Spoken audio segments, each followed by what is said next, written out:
What's going on, people of the digital world? My name is Chris Kazama, Fight Club Pro Wrestling, Washington, D.C., best city on earth, best wrestling city on earth.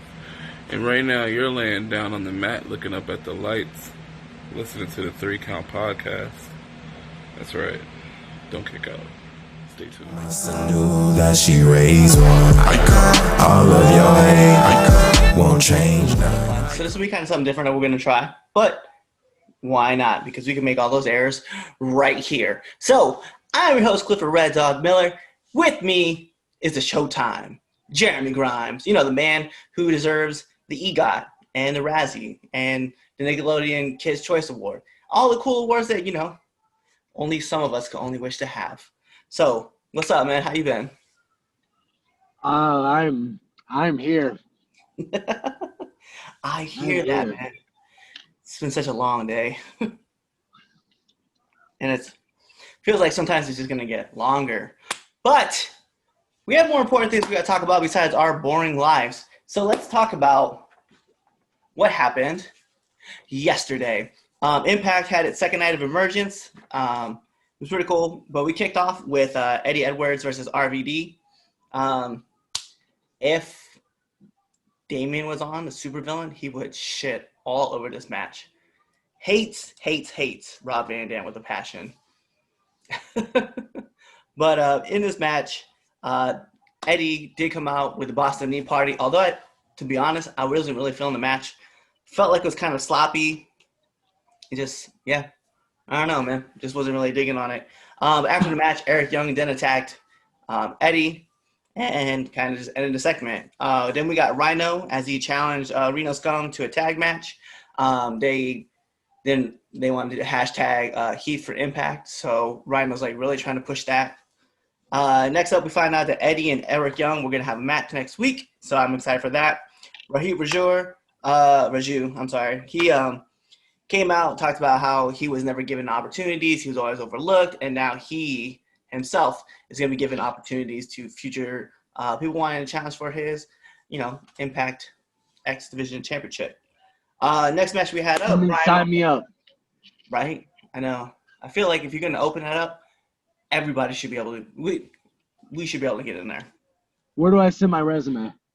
I don't want to send my resume out and just be like, I'm just hashtag Red Dog for Impact. That's what I'm. I mean, Heath can do it. I can do it too. Brian Myers versus Willie Mack came out. Brian Myers won the match by rolling up and grabbing the shorts. But I enjoy seeing Brian Myers get a win. It's not a thing that happens all the time. So great. What's up, Aaron? I see you. If you guys want to, ask your questions down below, and myself and Jeremy will be more than happy to answer them for you. So ask away. Also, we had the locker room where Madison Rayne brought on the Rascals with Ace Austin and Madman Fulton, where we found out that next week we're going to get that match as well. Then we had episode 5 of Wrestle House, which was a lot of fun watching it this time around. But we have to get to our main event. This was actually worthy of talking about. Deonna Purrazzo versus Jordynne Grace in a 30-minute Iron Woman match. Great back and forth action. I thought it was really cool seeing like they were both going for like their holds, looking for locks. What we ended up finding out was that Deonna Purrazzo was still your Impact Knocked Out champion, winning 2-1 in the last few seconds of the match, which I just think was struggle genius. Those two can work. I love seeing them wrestle, and I just hope that we get this more and more often. I know that Impact has a strong women's division, so I'm not really worried, but I just thought like this match was like amazing. Can we go ahead and talk about how great pretty much everything with Impact is right now? Like from the tag division to the women's division to, I mean, even the heavyweight division right now, like I like what's going on.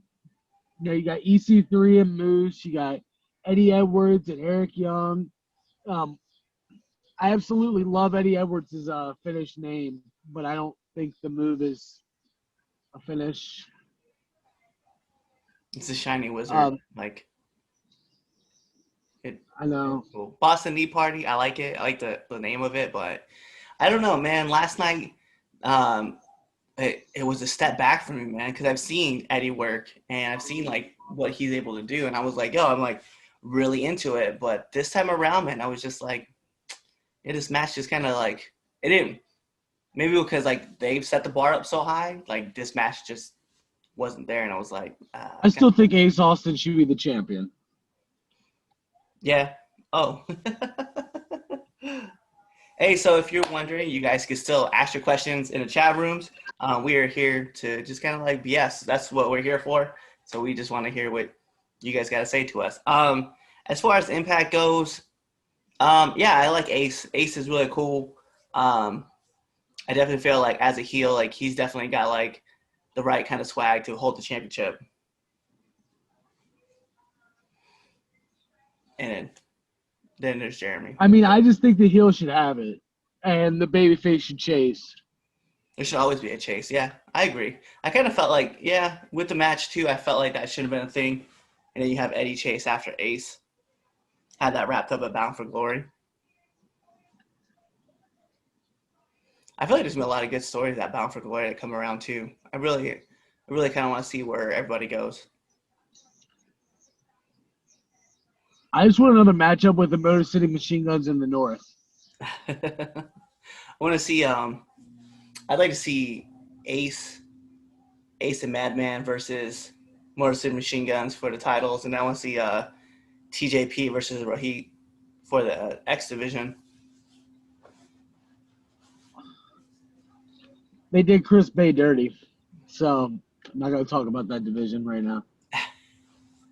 Never know, man. They might just put him right back in, or he might even just show up and challenge for the title. He shouldn't have been a transitional champion. Shouldn't have been. I feel like if Chaz was here, that would be like his big talking subject right now. Oh, 100%. He's been so mad as of late. Feel bad for him. As he should. I get, like, let's give the guy a chance. Like, it's, he's been paying his dues. He's been doing his thing. I get it. But come on, man. My man just won the title. Like, yeah. Well, I feel like, I don't know, maybe we'll make that a talking point of the 3 Count podcast when we do the review show on Sunday. Well, here's a review show. We're not really going to be talking about subjects. So we're going to be talking all about SummerSlam from last week, which, I mean, it was a great show. Personally, I'll say that. But I was like, I'm just glad that there was finishes. Because Raw this last week as well, that's the thing I like about Impact too, right? Impact has finishes. Some finishes are kind of like cheap roll-up finishes, but other finishes like are clean, right? And I think that's the one thing I like about watching Impact, as well as like AEW, is that we have finishes. There's not like 700 screwed up finishes and then like one match that gets like a pin or submission. You know what I mean? I mean, also, we had more than 4 matches on the show. Yeah. Well, wait. On this one, on Impact, wasn't there? It was split between 2 nights, though. Was that? It was split between 2 nights. Right, but I mean, like this show, I think it had just 4 matches, but there were 4 good matches versus like the and an Iron Woman's match. So right versus like the 5 that we got on Raw, and 4 of them ended with screwy finishes, no DQ. 3 hours. It's a 3-hour programming, by the way. Hey, what's up, Justin? We're not actually doing much, man. We're actually just having fun talking about, what we liked about the Impact show yesterday. So we got a question from Justin Del Rio of Nerds of Wrestling. So if you guys want to go check out his Facebook page or even follow him on YouTube, not YouTube, I'm sorry. He's on Anchor. He's on Instagram and Twitter. Yeah, he's all over the place. He puts in a lot of work.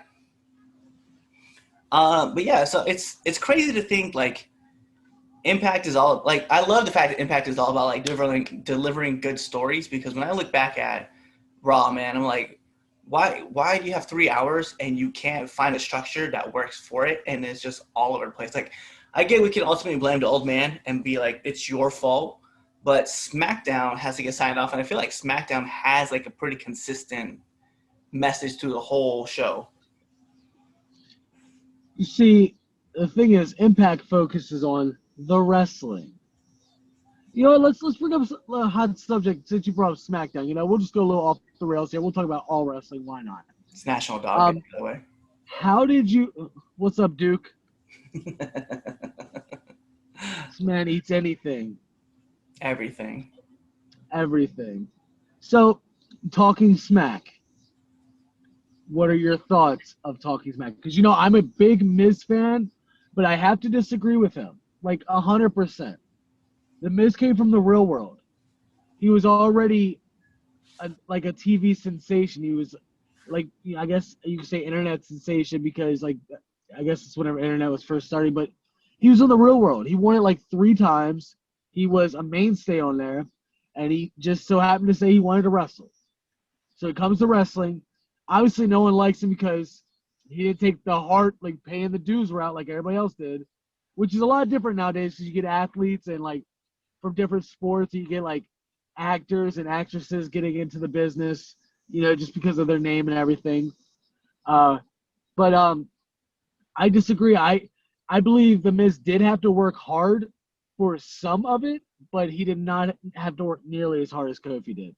And I don't believe Kofi had a chance to show why he deserved to be there in his match against Brock Lesnar. No.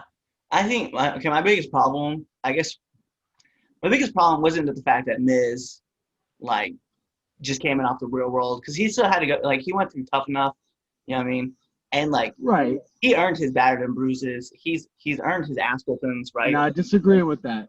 But I think what ultimately my problem was is that, and Big E said it best, right? He's like, did you spend 11 years before you got a chance to hold the title? It's like, no, you didn't. Kofi did. And Miz like made the point of saying like, well, I'm still waiting out. Well, no, you choose that route. Like they just pushed Kofi down. Like the whole plan was always for Kofi to get squashed by Brock Lesnar. And then they pushed him back to the tag team. Like at least Miz had other titles. Like he got the U.S. title. He's had the Miz is gonna go down as the greatest Intercontinental Champion of all time. Right. Whenever it's all said and done with his accolades, where Kofi's not given the same shake, if it makes sense. Yeah. Like another thing I have an issue with now is that Big E is in line for this giant push, and we're all believing it should be for the Universal title. Then Mr. Brand New Teeth Roman Reigns shows back up, and the best we're going to get is an Intercontinental run with Big E or a U.S. title run, if that. Well, yeah, it's definitely going to be an Intercontinental title.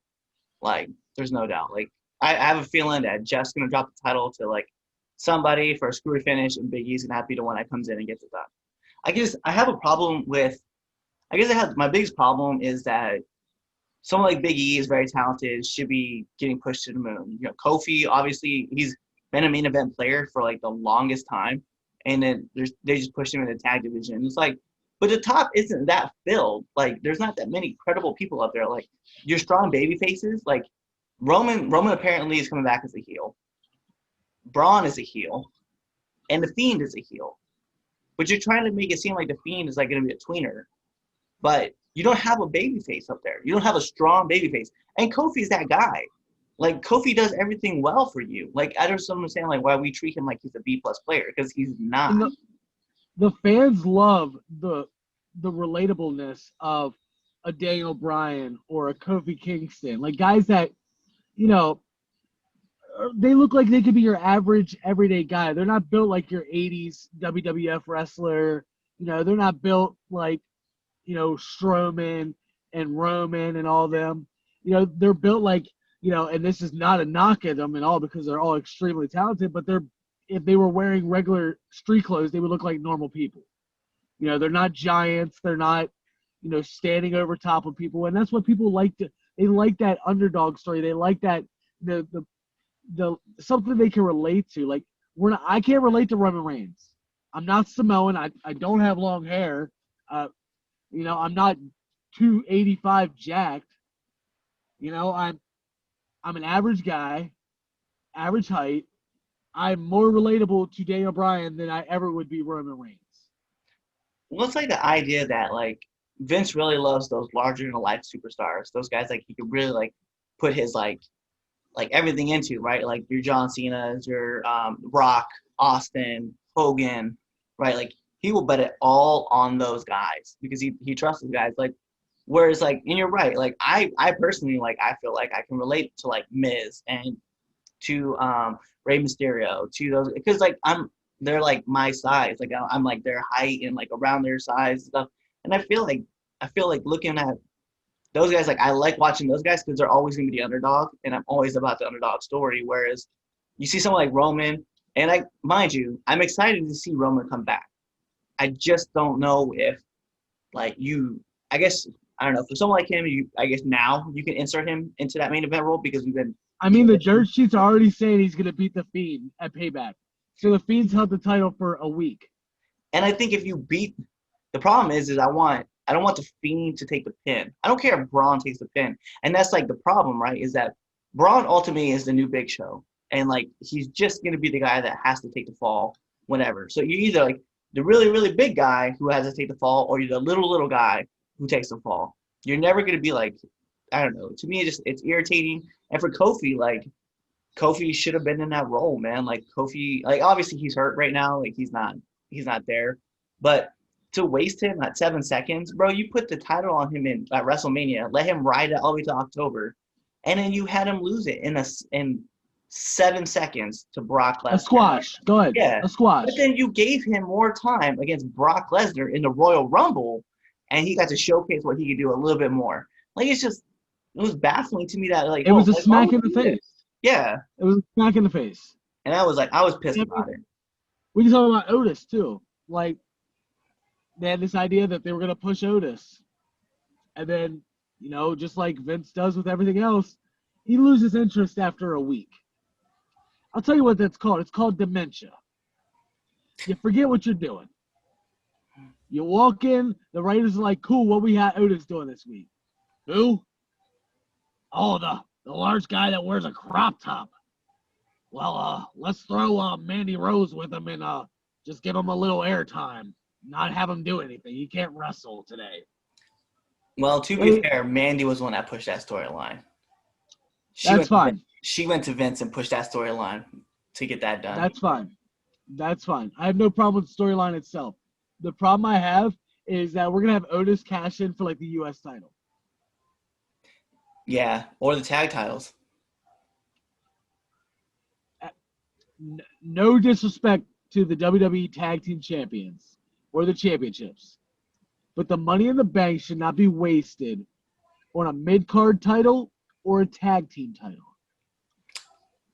Yeah, I agree.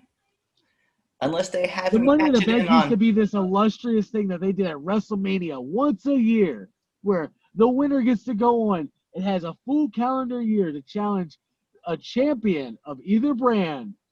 And we saw the likes of Edge cash in, which shocked us. We saw Kane cash in. We saw, all these people cash in. I know I'm missing a lot of names there, and I'm drawing blanks right now. It's whatever. All these people cash in, and then we started getting Baron Corbin did it unsuccessfully, and so was unsuccessful, and I don't understand it. Like, why even put it on him in the first place? Like, why give it to him in the first place? I don't know, man. I think I'd much rather you have a match for the briefcase and have the guy who you don't want to go over lose it and give it to the guy who you want to push than to just be like, well, you're going to go out there and lose. I'm not a big Baron Corbin fan. I think he is, leaps and bounds better than what he was in NXT. I think his new gimmick is great. I think he's gotten a lot better as a worker and on the mic. He doesn't have that. He used to have that go away heat, like the we don't care if we ever saw you again heat. Now he just has we like to boo this guy because he's a real asshole. And for him to lose the way he did whenever he cashed in, it's a slap in the face, man. Like, at the end of the day, like, we're not stupid. The wrestling community is not stupid. Wasn't that reported backstage that was like the punishment for Baron because something happened backstage? Okay, so it caused him if that. it's punishment, if that's punishment, Just take the briefcase off of him. Why waste the briefcase opportunity? I don't know, and that's a good point, man. Because like when Ken Anderson got hurt, you know, he got goaded into like putting his briefcase up against Edge, and then Edge beat him. But that was like to transfer that title over. That's a great point that you could do that. I think ultimately, I mean, I don't know, Otis is gonna be that guy. He's gonna end up cashing in on like it. I don't know. They're gonna do something dumb. He might do it at Payback. He might be the guy who takes the pin. They might just. Oh, I would be so pissed if that happens. Be just another waste of talent, man. It's just another thing, right? It's just Vince doesn't believe in some of the talent that tries to come through and win. Like we know Kofi, man, should have been a multiple-time champion, multiple-time world champion by now. So here's what the fans need to do. Everything is ran by them nowadays. Like, whether we want to believe it or not, the fans have a huge impact on what happens in wrestling. Daniel Bryan's success story wouldn't have happened without the fans backing him. The whole Yes movement would never have happened without the fans. Kofi Mania, not without the fans. Big E's push now, not without the fans. They're all rightfully just, and they should have happened a long time ago. But guess what? We're not going to be able to tell the big man, like, hey, this is what it should be. But it's so many people, you know, they write out, you know, they're like, this is what needs to happen. You know, they show backlash, like Roman's push, whenever he got shoved down our throats. And it was absolutely a disgusting time for Roman Reigns. Like, so talented. He can actually talk. He can actually work. But he's scripted. He is so nerfed by the WWE that it's not even funny. And he was so pushed down our throats whenever we had rising people like, I mean, we had Rollins, who was probably the most over guy in the Shield at the time. You had Ambrose, you had Balor, you know, you had all these guys that could work amazingly. And the one guy that we didn't really want the push from, they're just like, well, you know, it's Roman Reigns. We'll give them what they want. I think this question is for you. Ron Holiday wants to know what that mouth do, though. Pass. Next question. I'm not answering any Ron Holiday question. There you go, Ron. That's what it is. Pass. It's a PG show, Ron. It eats ass. So, yeah, you make a good point, though, man. Like, it's just going to be a waste of, you know what? I would be so mad, though, if Otis cashes in at Backlash and gets pinned. Payback. Whatever B-rated pay-per-views. You've been calling it Backlash for like the last week. Backlash I was know, because I don't, you know, that's how relevant it is, man. It's like we had zero build to this pay-per-view because of what was going on for SummerSlam. And instead of canceling this pay-per-view and focusing on what's going to happen in September, we're like, here, we're going to ram something else down your throat, and we're going to put Backlash on in August, a week after. First of all, it's Payback once again. I just want to keep saying it now. That's the thing, I'm just going to write it out. Right now, you need to write this down. Write it down right now. It is Payback, not Backlash, Payback. It's also. He said PG's Pervy Grimes. Also. It's basically an in your house. It's a WWE in your house. Then call it that. Just call it in your house Payback. Cool. But it's like we get zero build to this show, man. And like I just really wish WWE would space their stuff out better. And if you need to, cancel a pay-per-view that you had planned, push it till September, and then run the show in September so you can at least give us some kind of stories. Because the one thing that fans always want, we probably don't have, because of like how conditioned we are right now, we probably don't have the capacity to do like super long-term story booking. But Jesus, man, give us like 3 months worth of booking and then pay it off at a big pay-per-view. And if you can't do that, give us 8 weeks, man. That's all we need. I can get off. I mean, I can go back and clock in for a while. Not sorry. In your house, you know, Cliff, Maine. I'm gonna have to head on out. You got an interview in 7 minutes, right? Yeah. So, yep. Is it just DJ JK. So you know, he'll be here. He won't be live, so we won't be doing it live, unfortunately for you guys. But we can do the tape, and then we'll push it out. Hi, Cliff. Hi. Tune in next time for the next Q&A. And hopefully we get better question than what Ron asked. Our random pop-ups that we're gonna start doing. You know what? I wouldn't even mind doing this randomly every once in a while. If you guys like this, let us know, man. We'll keep trying to do stuff like this. And if you hate it, keep it to yourself because I don't care what you think. Because we're still gonna do it anyway. That's All right. right. Well, tune into the next episode and be there or be somewhere else. No, don't be nowhere else. Be here. Cliff, I'm tired of that stupid catch line. And that's Hey, 3 Count Podcast listeners, it's your host, the icon Chaz Evans here. Make sure you follow us on all social media platforms. That's the Facebook, that's the Twitter, that's the Instagram, that's the Snapchat. We don't have Snapchat. The photo, but we don't have Photo Bucket. But make sure you follow us on all those things at 3 Count Podcast or at 3count_pod. That's on the Twitter, by the way, 3count_pod. But yeah, definitely also make sure you check out our YouTube channel and subscribe to our videos. And if you really like us a lot, definitely go find us on ProWrestlingTees.com/3CountPod and get yourself a 3 Count Podcast t-shirt. And make sure you continue listening to us.